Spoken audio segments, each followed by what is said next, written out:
It's midnight. You know what that means? That you're bad at telling time because it's almost 2 a.m.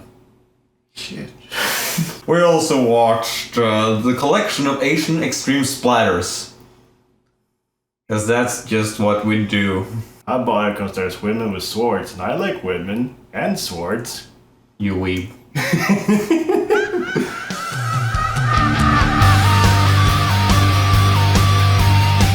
Anyways, we figured we would talk about these movies because not so many people have talked about them, and therefore we feel comfortable making a review of it.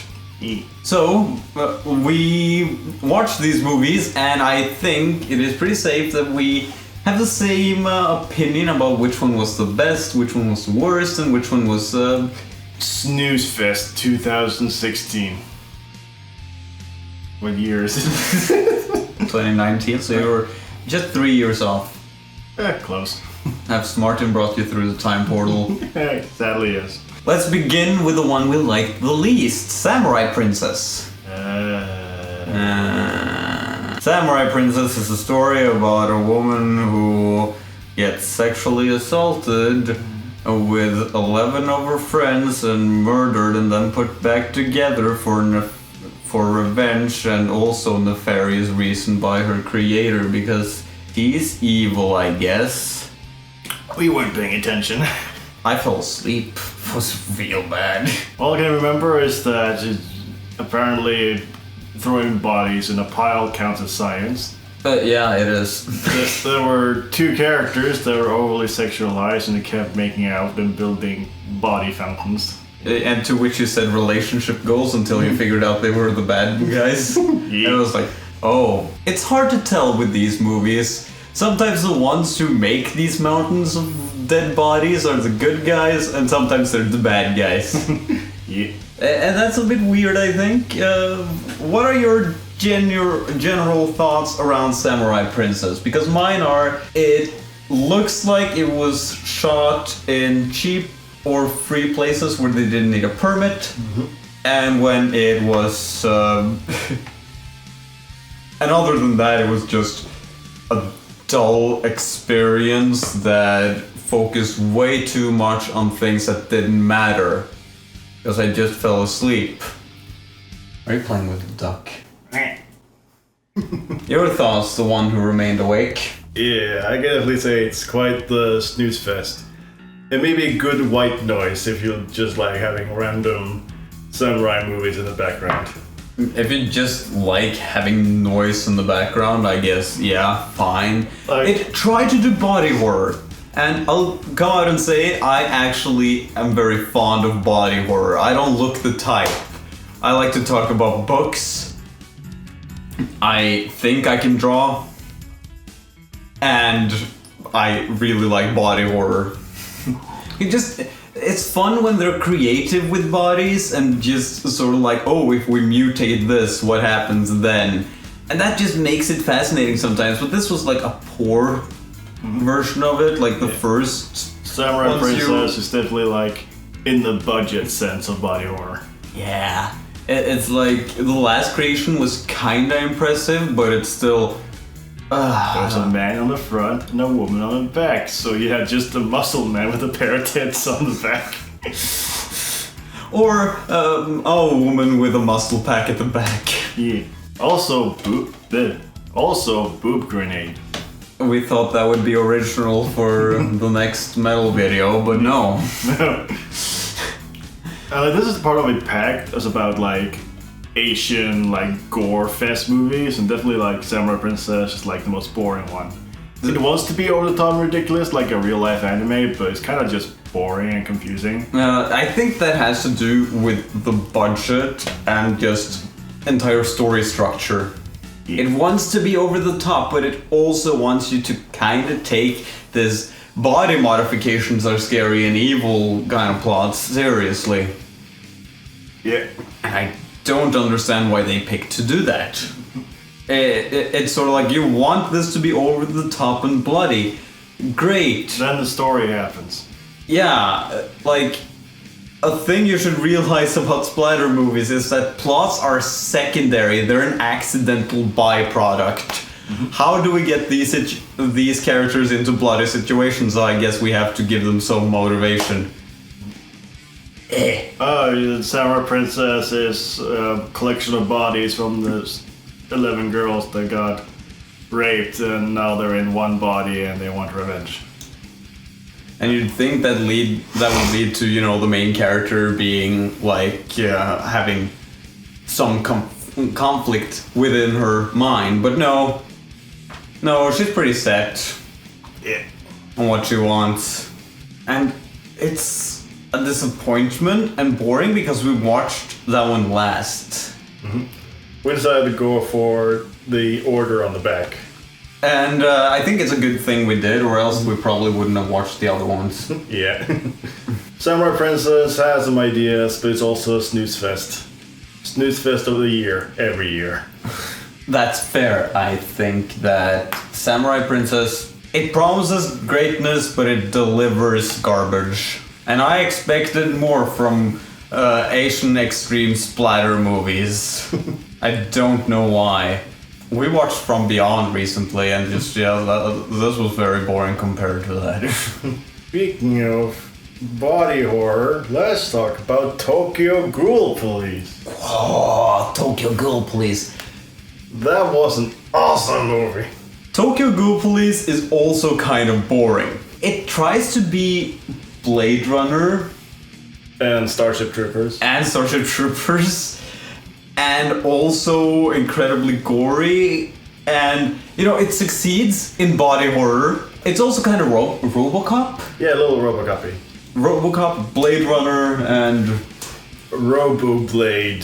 RoboCop, Blade Runner, and From Beyond. Yeah. I think is a good combination to just put this in, because it's... Andreas, what is this movie about? After the police has been privatized, someone appears and starts mutating people by putting a key-shaped tumor inside of them, making them mutate whenever they get hurt, leading to interesting mutations and a mystery of why is he doing this, what does this have to do with the police, and plenty of body horror.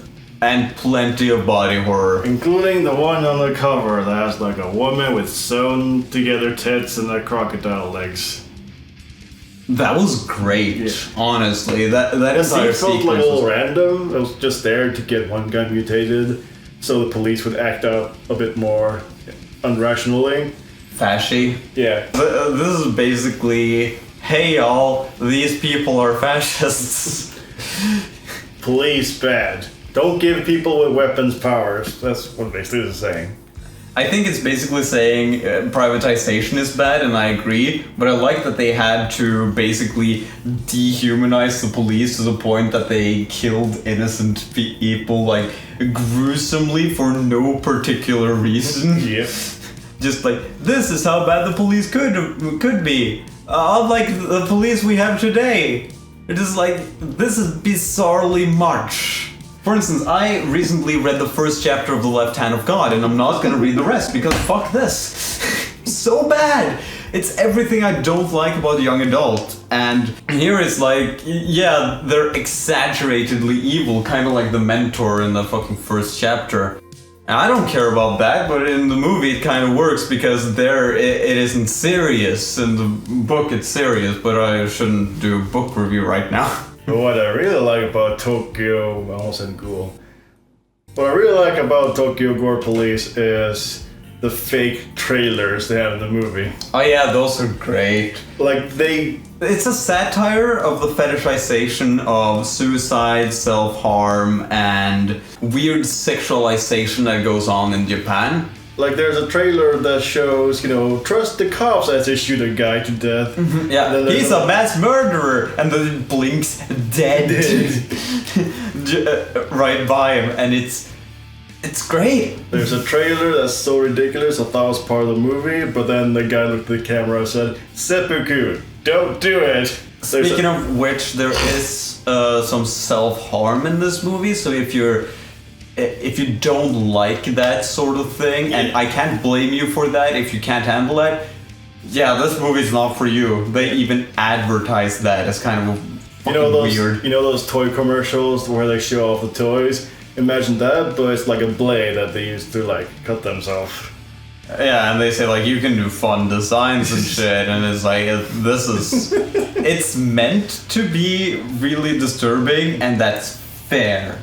I think it's fair if it's not meant to be taken like, oh wow, self-harm is fun. And most of this is very unnecessary in Tokyo Gore Police. But it's important for the commentary. Not that, but just the general plot, a lot of it feels just not necessary. And I will also say that the girl acts so emotionally dead, the main character, that it's kinda hard to care. And that's mostly because in Japan, being stoic and not showing emotion is usually a sign of being badass. So that's a problem with translation rather than actual. And that's why sometimes in anime you have this one character that shows like no emotions and they talk with no inflation in the voice, and you're supposed to think they're badass, even though it kind of works in anime, I think, but in real life it doesn't translate that. I don't watch anime, so I don't know. I do. I am a holy and pure being. But I will say, it was very fun, and I enjoyed it when it was not, this superfluous plot is very necessary for this story. Because I stopped caring about a lot of it. It was just waiting until the next body horror scene or the next gore scene. Speaking of which, this one has one of my favorite gore scenes of all time. The main bad guy pumps himself full of adrenaline when he has lost both his legs in order to levitate via blood. That's great! There's no logic there, but god fucking damn it. He has so much willpower, this guy. If I'm going out, I'm going out in style. He flies and attacks her, and it is amazing. I am so happy about that. It's just like, fucked up and weird. It's fucked up and weird, and I like it. And now the final movie, which was actually the first movie we saw, The Machine Girl. The Machine Girl. The Machine Girl is a story about someone losing her brother to bullies and the son of an important member of the Yakuza. And after her failed attempt at revenge, she manages to meet someone who's willing to help her take revenge by giving her a machine gun arm. Andri? Yo. This might be the best movie we saw out of the collection.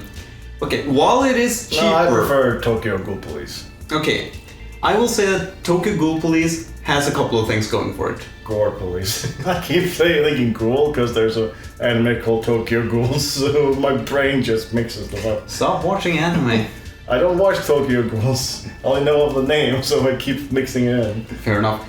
No, but Tokyo Gore Police has better cinematography and body horror. And visuals, like... Yeah, visuals. Like, it is technically good, but I will say that Machine Girl is better as a narrative. It has the characters. First off, I think it translates better to us because instead of being a stoic badass that just goes through emotionally dead, it's just anger and emotion. And sure, it fluctuates those emotions incredibly quick, but it's still very fun.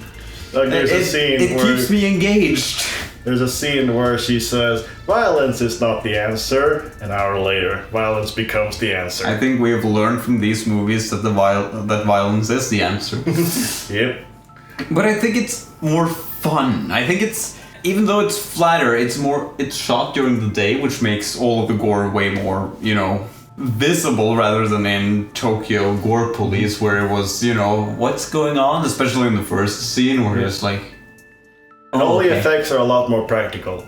Yeah. Like in The Machine Girl and Tokyo Gore Police, all the effects are very practical, with maybe the CG sort of blending them together. While in Samurai Girls, it's all CG and it's way too noticeable. I think you meant Samurai Princess. What did I say? Samurai Girl. I preferred it though, because it was just like a strong narrative about revenge. And that was everything it needed to be. There is a scene where she gets like her hand boiled before it gets like chopped off. and the father just decides to attack her with dual-wielding golf clubs. It's great! How could you think Gore Police is better than Machine Girl when there's like dual-wielding golf clubs? Her arm gets deep fried. I mean, unless you're more into body horror than me, which frankly is impossible. I like the movies actually very equally, but I think the commentary and the fake trailers in Tokyo Gore Police made it stand out to me a lot more. True. But I just think that it's a solid, kind of 70s like revenge movie in Machine Girl. I just thought it was more fun. Yeah. It was visually wasn't as interesting, but you could see what was going on way more clearly. You had the gore, which was way more visible. You had characters that you wanted to follow. Also, Machine Girl was mainly starring porn stars. Yep. That was kind of fun. Porn stars need to do more splatter movies. Yeah. You hear that, porn stars do more splatter movies. You. Any weird similarities you would like to comment on? Chainsaws. Chainsaws, that's fair, because... Everyone loses arms. They're all girl murderers, and I think that's kinda interesting. I think it's a subversion of like the tribe of... Boobies mutilation. I think it's a subversion of the quiet, peaceful Japanese woman that you usually see in media, and yes, there is Boob mutilation. Is it out of your system? Boob mutilation. You said point of similarities, so that's like one of the few things. Chainsaws, boob mutilations. Hand get cut off. Yeah. Limb getting cut off. Limbs getting cut off. So Andri, Yo! if you had to give a final sort of what movie do you view as top dog and which one's the bottom? Just bottom, begin there with the easy one. Samurai Girl, offs.